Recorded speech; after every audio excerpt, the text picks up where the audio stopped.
Why do you think God allowing delays to happen? May mga prayers tayo, hindi agad-agad natin natatanggap ang kasagutan. So I will give you 5 reasons why God allowing delays.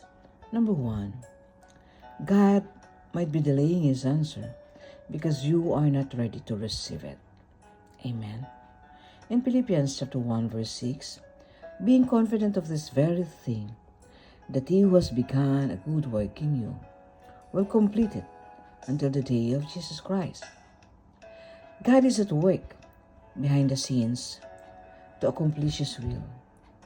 You may not see His hand at work, but you can trust that His promises are true. Amen. Number 2, God might be protecting you from something harmful. Psalm 3 verse 3. But you, O Lord, are a shield about me, my glory and the lifter of my head. The delay may be God's way of protecting you from something harmful. He knows everything about everything. He knows the people, the places, things, and happenings in all places and all times. Number 3, God might be delaying His answer because of His timing. Isaiah chapter 55 verse 8, for my thoughts are not your thoughts, neither are your ways my ways, declares the Lord. God's timing is always perfect. He is fully in control of all things at all times, in all places. His delays might simply be because the answer you seek is not in His timing yet. Amen? That's why delay is not a denial.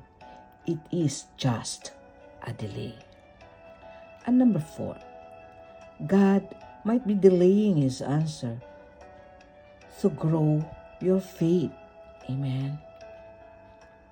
Our faith, our character, and our understanding of God can grow dramatically when we learn to trust Him in the delays.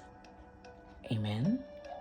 And lastly, God might be delaying His answer in order to give you in a different direction.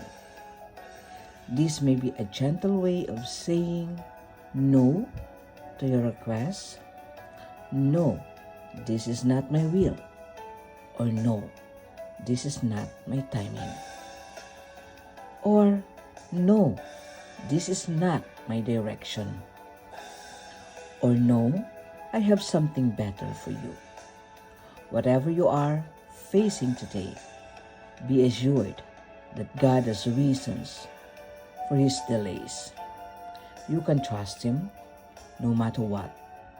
Why? Because He loves you and only wants the best for you. To God be all the glory, and have a blessed day to all of us.